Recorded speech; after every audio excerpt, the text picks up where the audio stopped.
হাওড়ায় থেকে আজকে ফ্রেশ করালাম। Good morning. হঠাৎ করে আজকে আমাদের দেখছি স্টেশনে, আসলে হঠাৎ করেই প্ল্যান হলো। নেক্সট উইক আমাদের কলকাতা যাওয়ার প্ল্যান ছিল, কিন্তু শরীরটা না একটু খারাপ।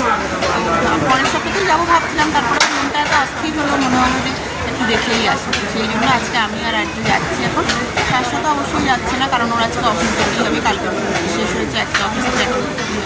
আর আমরা আজকে যাচ্ছি শনিবার, আবার কালকেই চলে আসবো রবিবার। তো ট্রেনের আজকে যেহেতু মানে খুব একটা ভালো একদিনের মধ্যে তো কিছু খুব একটা ভালো টিকিট পাইওনি।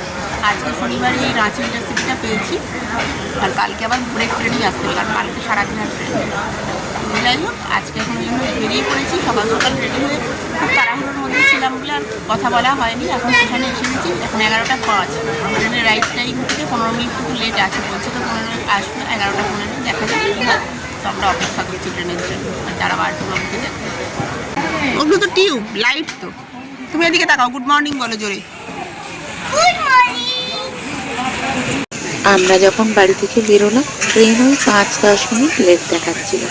স্টেশনে আসার পরেও মিনিট 15 লেট এটাই অ্যানাউন্স করছিল। আস্তে আস্তে ট্রেন লেট হতে হতে সেটা প্রায় 45 মিনিট লেট হয়ে গেল। 45 মিনিট লেটে ট্রেন এলো।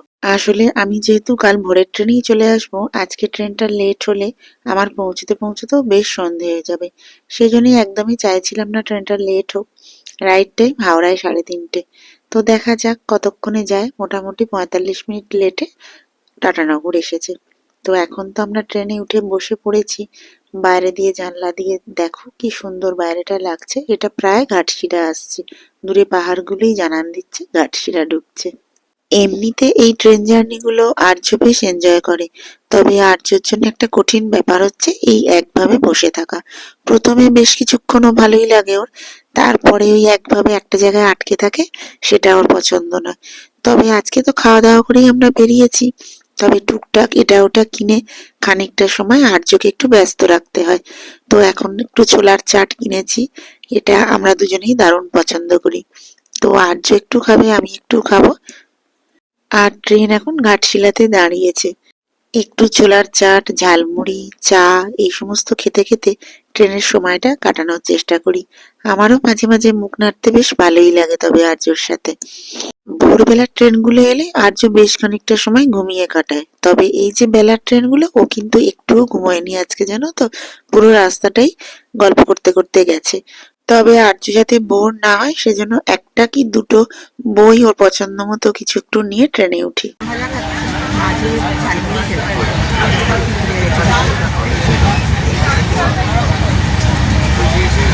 চাইছি একটু চা কফি আসে, উঠেই প্রথম দিকে অনেক আসছিল চা, তারপরে আর কিছুক্ষণ আসে। ঝালমুড়ি খাচ্ছি, মনে হচ্ছে বেশি ভালো হয় আসে। বাদামটা জিনিস, বাদামটা আসলে আর কিছু ঝালমুড়িটা খাইনি, ঝাল ছাড়া নিয়েছিলাম, তাও ঝাল লাগছিল। আর বাদামটা একটু একটু আসতে চায়। ট্রেন লেট আছে। বেশ অনেকখানি পথ আমরা চলে এসেছি। অনেকক্ষণ আগেই আমরা বাংলা ঢুকে গেছি, এখন কোলাঘাট ব্রিজ ক্রস করছি। লেট হতে হতে এখন 1 ঘন্টা লেট, 4:35 আমাদের আর এনআইটি নেই। এখন টিকিয়াপাড়ায় আপাতত এসে দাঁড়িয়ে আছে। এখন টিকিয়াপাড়া থেকে হাওড়া, এটা তো একটা সাংঘাতিক পয়েন্ট। আমি জানি না এখনও আর কতক্ষণ, অলরেডি 1 ঘন্টা লেট, এখনও কতক্ষণে ঢোকাবে জানি না। আর যে এবার একটু দেখতে হচ্ছে, ওনার ওর ভালো লাগছে, স্বাভাবিক এতক্ষণ ধরে বসে আছে চুপচাপ। দেখি কখন এখন পৌঁছাই। এই পুরো ট্রেন জার্নির সবচেয়ে ভয়ঙ্কর পার্ট হচ্ছে টিকিয়াপাড়া থেকে হাওড়ায় ঢোকানো। এই ট্রেনটা সাঁতরাগাছিতে থামে না। আমি তো আজকে সল্ট লেকে যাব, সাঁতরাগাছিতে থামলে আমি নেমে যেতাম। চলো, ঢুকছে হাওড়া অবশেষে। হাওড়া এসে গেছে, চলো। ট্রেন থেকে নেমে স্টেশনের বাইরে এসে এই বিপুল জনসমুদ্র দেখে কিছুক্ষণ তো আমার মাথা কাজ করছিল না। 2-3 মিনিট ভাবতেই সময় চলে গেল কিভাবে যাব। তারপরে ভাবলাম শিয়ালদা দিয়ে চলে যাই। তো একটা শিয়ালদার বাসে উঠে পড়েছি। শিয়ালদায় নেমে ভেবেছি মেট্রো করে যাব। শিয়ালদা থেকে সেক্টর 5 মেট্রো, ওটা খুব টুক করে চলে যাওয়া যায়। তো শিয়ালদায় নেমে জুগলসে ঢুকেছি। আর্যকেও বললাম একটা মিষ্টি খা, আর ছোটমণির বাড়ির জন্য একটু মিষ্টি নিয়ে নিলাম। রাস্তায় আবার প্রচুর কমলা লেবু বিক্রি হচ্ছে দেখে সেটাও একটু কিনে নিলাম। এরপর টিকিট কেটে মেট্রোয় উঠে বসেছি। তবে হাওড়া স্টেশনে নেমে যতটা ভয় পাচ্ছিলাম, বাকি জার্নিটা ততটাই স্মুথ হলো। শিয়ালদা পর্যন্ত যে বাসটা এলাম পরে ভিড় হয়ে গিয়েছিল, তবে আমি ভালোভাবেই বসতে পেরেছিলাম। আর মেট্রোয় আসতেই তো হুশ করে পৌঁছে গেলাম।